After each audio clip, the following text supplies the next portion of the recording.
Welcome to a third innings. Jared Kimber here, talking about this incredible India-South Africa game in the World Cup that's just finished now. I I watched. I actually missed a lot of India's early collapse.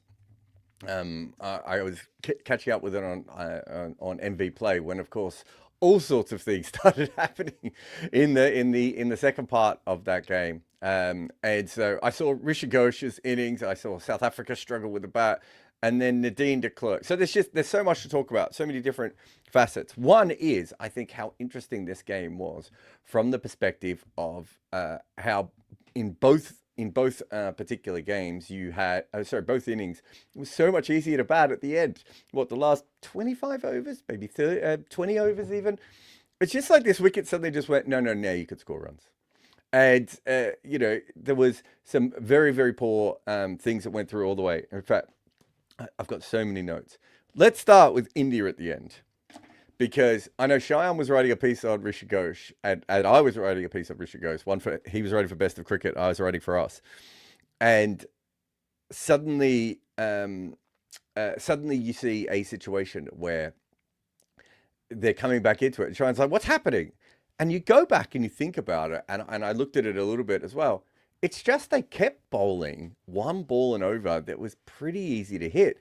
That I think their thinking was, from the Indian perspective, if we just keep the ball in the right area, eventually, Chloe Tyrone, especially when she was having cramps, or Nadine de Klerk, who's never really done anything like this before, right? Uh, One of them's eventually going to hit the ball straight up in the air, or maybe even get both of them out in a short period of time. But India wasn't really forcing anything on it, and that partnership just got a little bit out of control, and South Africa know exactly all about that, because that's what India did to them. It was a similar partnership between, sort of similar, well, similar lower order players at the same time that they had to go about. So some of that does have to be pitch dependent, but India just didn't have the ability to pull it back in. Like, if you look at, I'm jumping all over the spot here because there's so many different things that I wanted to talk about. But this Deepti Sharma over was, I think by that stage things had changed, obviously, because de Klerk had started clearing the boundary a little bit more and looked like she was going to hit a boundary every second ball. But the she bowls a full toss down the leg side, the second ball of the 48th over. She then gets Kaka on strike and goes for, I'm assuming she goes for a Yorker, which I don't really understand. And Kaka could just push it down the ground and get off a strike. And then there is another low full toss at the end, which allows her to retain strike. So there was one great shot by de Klerk in that over, but there was three full tosses, right, from an off spinner. It's just not good enough. And you go back and you have a look at a lot of these overs, like obviously the Gord over. She went absolutely, ballistic at that, and she was going. They were going for it in that over beforehand as well. But it's the overs earlier that you can really see the amount of times that there would be like a really loose ball, like a floaty one outside off stump, one that was sort of angled too much on the leg side, gaps on the offside, just the wrong balls. And so, I'm just trying to go back to see how far this goes. So Wolfhard goes out in the 36th over, and it feels like the game is over. And then there is 1, 2, 3, 4, 4 out of the next 5 overs. I'm doing my research here. There's a boundary in them, right? And there's actually a couple of other times when I think there was even some saves from India in as well.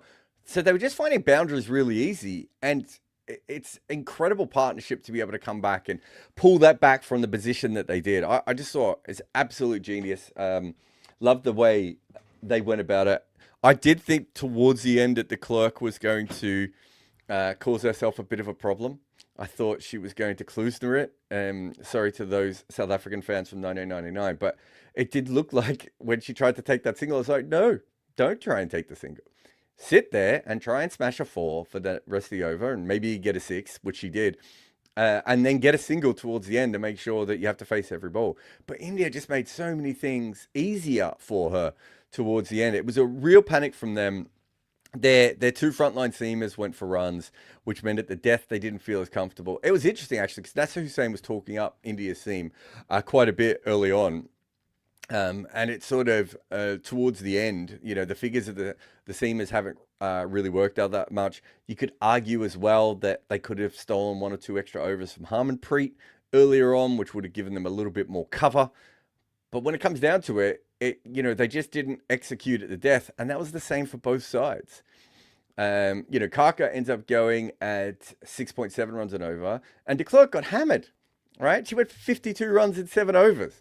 And it's not the first time that's happened. I think it'd be interesting to see where de Klerk's career goes from there. Here, I've always really been skeptical of her as a player for a number of reasons. Really, I don't think she's quite good enough with the bat, and her bowling, I think, is very, very poor.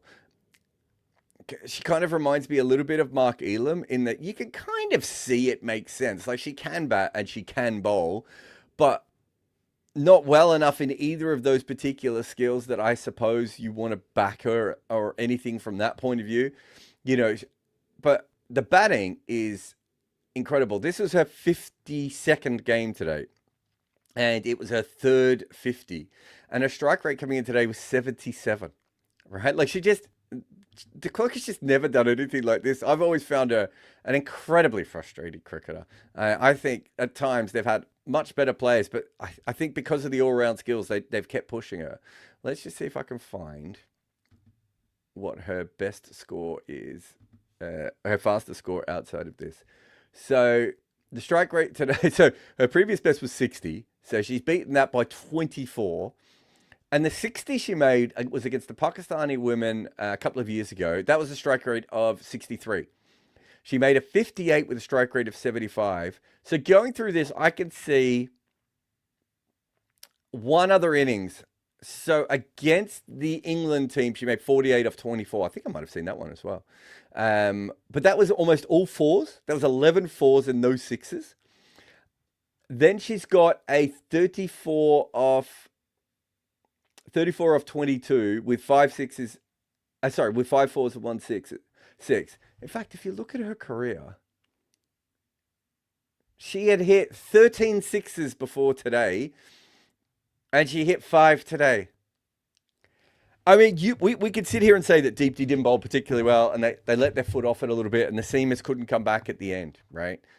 You just don't expect that. And the innings I was thinking about when de Klerk was going nuts was, I'm going to get his name wrong, but the Dutch guy who made runs against England at Lords in, what was that, 2009, that game that the Dutch win. Tom Gronderwald,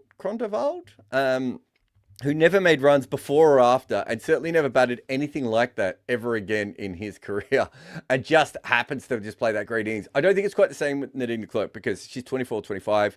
I actually did a short video today about when women sort of hit their peak, because it's different than men. We think it's between 25, 29, 26, 30, whereas men are obviously 2-3 years after that. She's an all-rounder, so her development should have been a little bit slower and everything else. But I just find that interesting to see what she's going to be. But there isn't really any signs in her one-day cricket of this. I think if we're being fair to her, there have probably been signs in T20 cricket before. I'm trying to see how many. What can I find here? Let's have a look at her high scores in international T20. He says, and then he clicks on one. So a high score in, she's hit 8 sixes. Yeah. She's only hit 8 sixes in T20 cricket. She's just never done this before.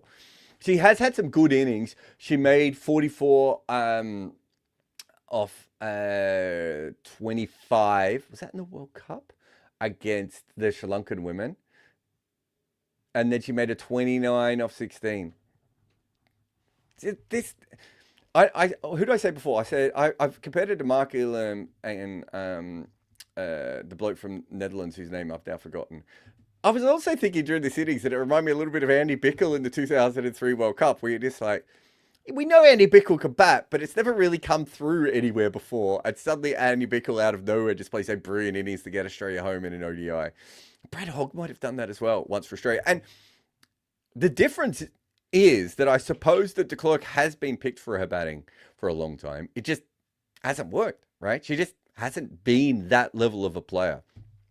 So it's just many different things that fascinated me about this game. We'll talk about Richa Ghosh as well. So as I said, I was in the middle of making a piece. In fact, I was going to come out here to do a piece on her. I'm going to have to put some de Klerk stuff into the back here as well. But I think there's Richa Ghosh. I just think that was a fascinating innings. She has the second quickest strike rate for the first 10 balls in ODI cricket. And yet she was what? I don't think she scored off her first 5 or 6 deliveries. And then she goes from blocking to just humping one down the ground. She's a fascinating cricketer. And I think there was a few things that I thought were really interesting about the way that she played today. I think one of which was just the power that she had. But another one is that she is very good at hitting sixes, and she is very, very good at almost no other skill. Like she doesn't have a lot of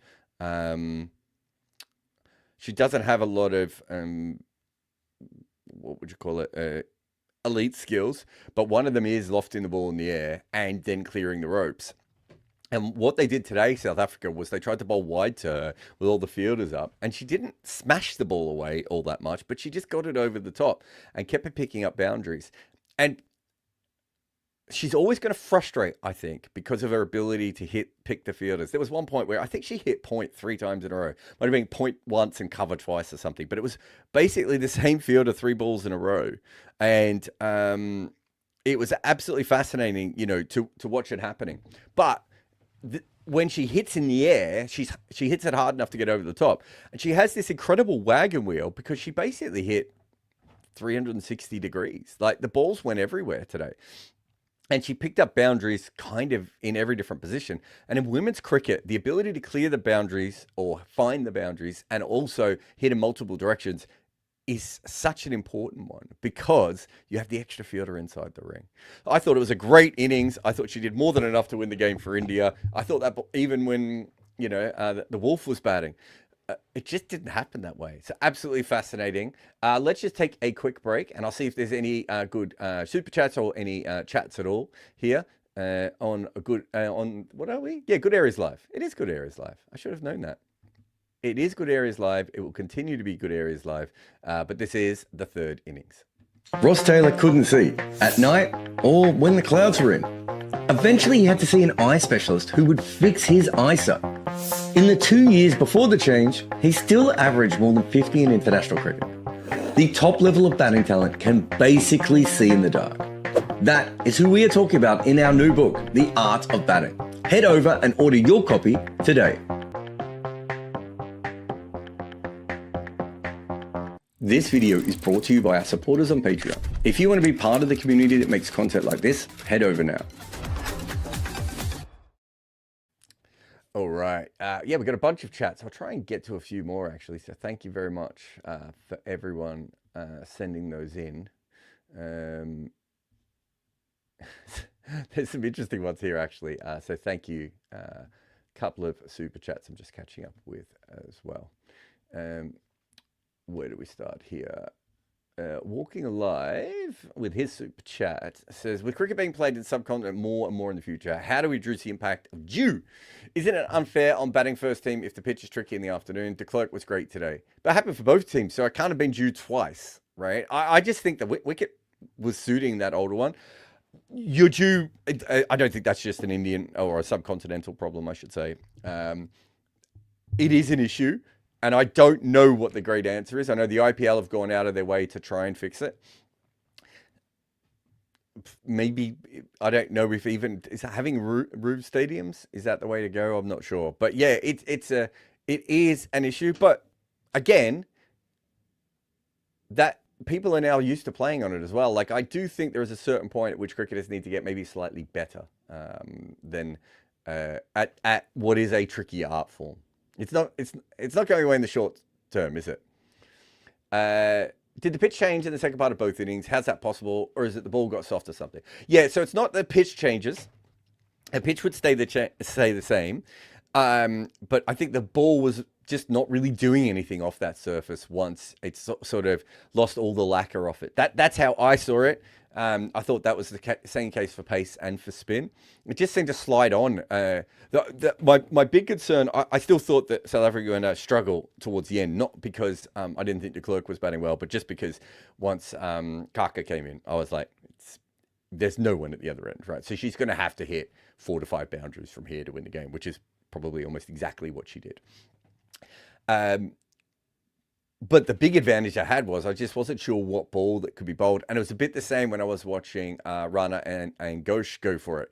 I was just like, I'm not sure what the great option here is on this pitch. And it did seem to just even out quite a bit. And that's just the ball changing a little bit. But great question, Sankup. And thank you to you and to Walking Alive for your super chats as well. Luke says, thoughts on Malaba? Look, I've been a big Malaba fan for a while now. She's very, very slow, and I think I think that can maybe hold her back on certain surfaces.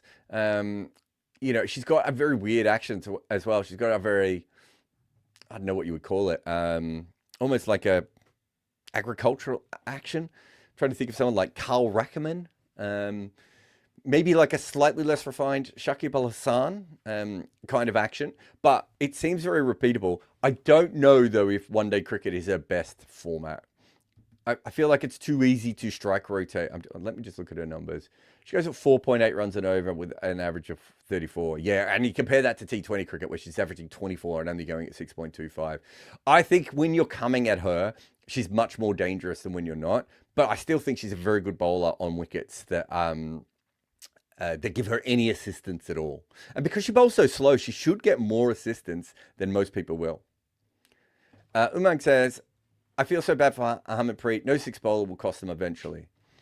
Yeah, they're batting deep, but the batting deep is also what got them out of trouble earlier in the game. So this is one of those things where we're now focusing on the fact that they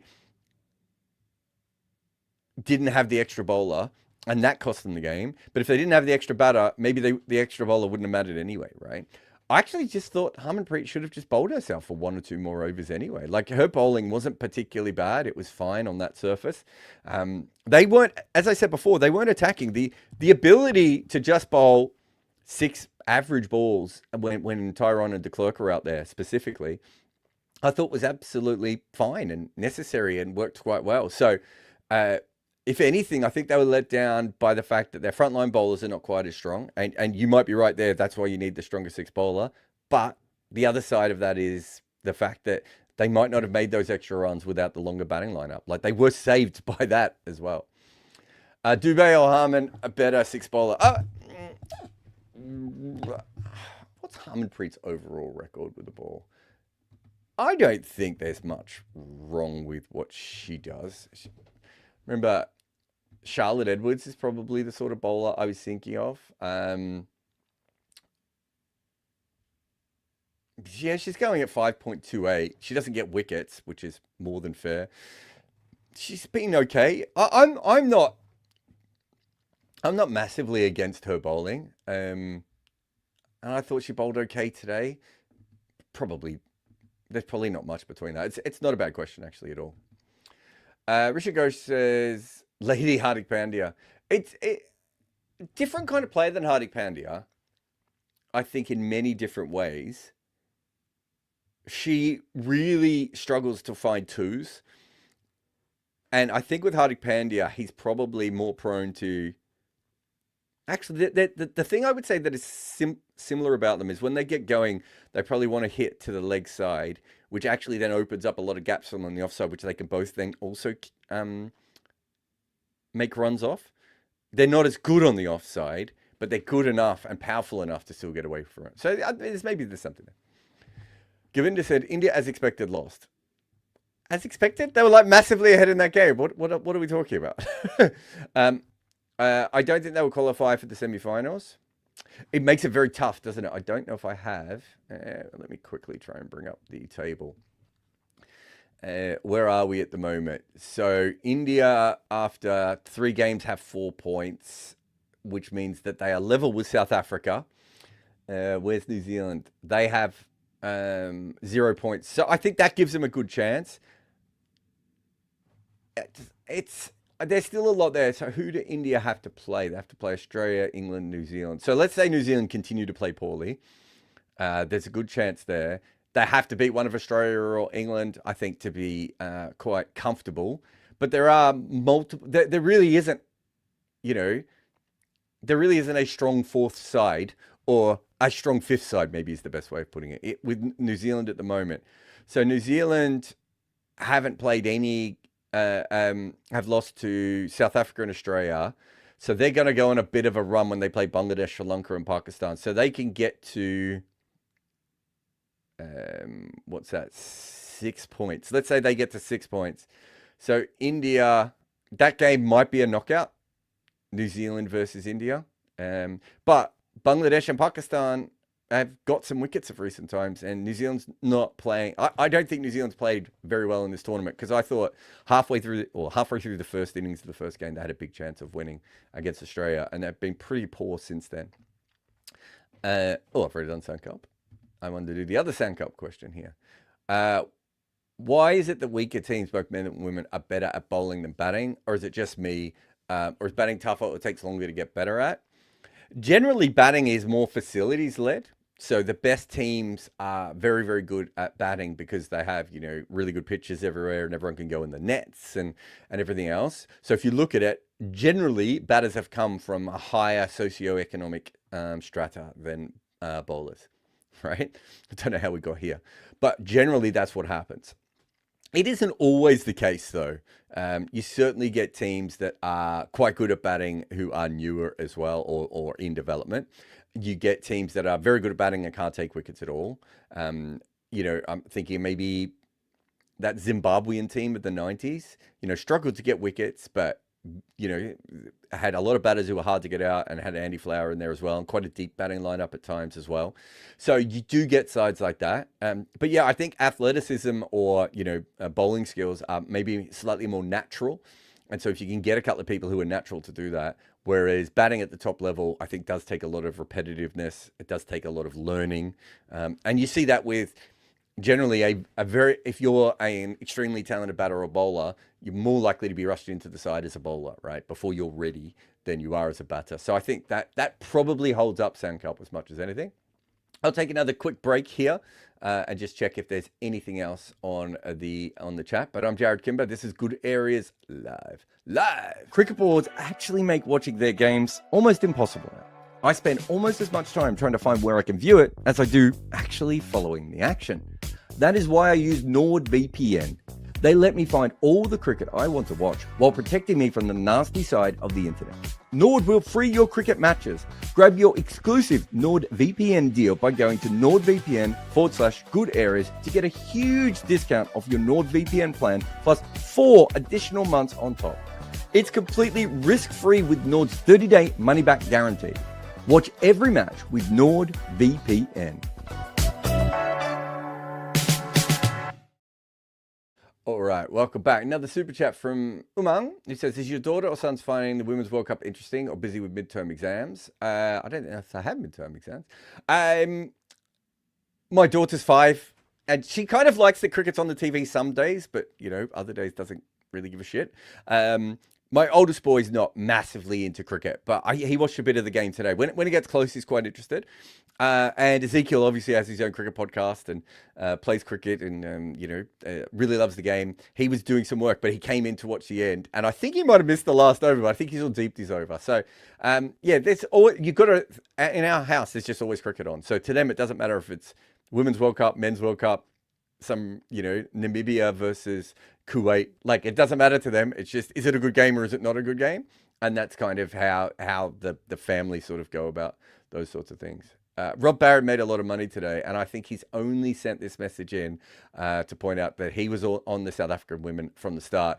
I tell you what, he was a little bit worried after that LBW of Glory, but I think he did quite well. Walking Alive says, but shouldn't the ICC produce good batting surfaces? Then at least the team losing the toss doesn't have a massive advantage. All teams now just want to bat second. If you do a good batting surface, Walking Alive, it's going to be even better when the Dew's there. So I don't really know how you would think that would help. It doesn't really change anything. Generally, weirdly enough, the ICC don't do batting surfaces, by the way, if you go through the history of cricket. I know that's the case in men's cricket, and I'm pretty sure it's the case in women's as well. Nikon says, why are the women's teams more confident bowling spin at the death overs, or men's teams getting it wrong? Part of it is just a difference in power. Part of it is also the trajectory of women's spinners. They bowl from such a low position. It's actually harder to get under them. Finger spin is pretty dominant in women's cricket, overall. I've just done a video about left arm finger spinners. So I think that plays a part. I think in women's cricket, you can also get away with someone who spins the ball in one direction more than you can in men's cricket. So I think there's a few different parts to it. But I think the women are also onto something. I do think we have overall probably used spinners at the death in men's cricket so far. The numbers are quite weird on it. I think we'll probably do something for the World Cup or the IPL, probably the World Cup, because it's something I've looked into before, and I do think it's quite a fascinating one and is worth looking at again. But yeah, I do think it's an interesting one, all things considered.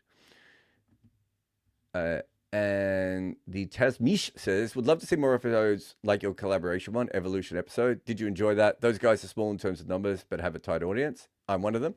Yeah, I collaborate with heaps of people. I do almost every podcast that I'm asked to do.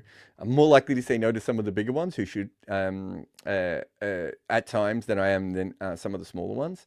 But yeah, I do most people's podcasts. Look, it just depends on, some people are not ready to have me on, if you know what I mean. They've never interviewed anyone before, and I can be a bit of a force of nature. But if you've done your research, then, the guys you're talking about, I forgot the name of their podcast, but I thought that was a good episode. Cricket by JB was another thing that we did, which I thought was really cool. I'm certainly going to do some more stuff with them. First Umpire, me and Deepak have now got like a partnership going, so there'll definitely be more stuff there. I've done heaps of collabs before with, MASH and other people, and I've done heaps of guesting on other people's shows. But yeah, one of the reasons it's a little bit trickier is that you can't collab on YouTube properly yet. So they've just brought the collab in. If it was like Instagram, it would be much better. And so people don't even always know if I've been on these other people's shows, right? Which is a bit silly, because you probably get more of me talking on those shows than you do on a normal podcast, just because the way it works, although this one is a little bit different. But yeah, no, we do heaps of stuff like that. I'm more than happy to do it. Thank you to everyone too for joining in. I know this wasn't announced or anything, but I just really liked the game, and I had to come out and record the other thing anyway. And I was like, I might as well just do it all in one go. But thanks to everyone who popped in on this live. It's been a fun World Cup. Timings haven't really worked out for me. I've actually watched quite a bit of it, but the podcasts at the end of the day haven't worked out. So thanks to the rest of my team who've been in and out when they can be. A big shout out to them. But that's it for us done. We will be back again very soon for more things. I've got a couple of good red inkers coming out as well. So please help support us, support all of our sponsors, support everyone. You should support life. Cricket boards actually make watching their games almost impossible now. I spend almost as much time trying to find where I can view it as I do actually following the action. That is why I use NordVPN. They let me find all the cricket I want to watch while protecting me from the nasty side of the internet. Nord will free your cricket matches.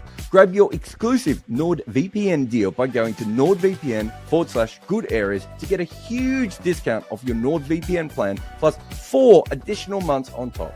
It's completely risk-free with Nord's 30-day money-back guarantee. Watch every match with NordVPN.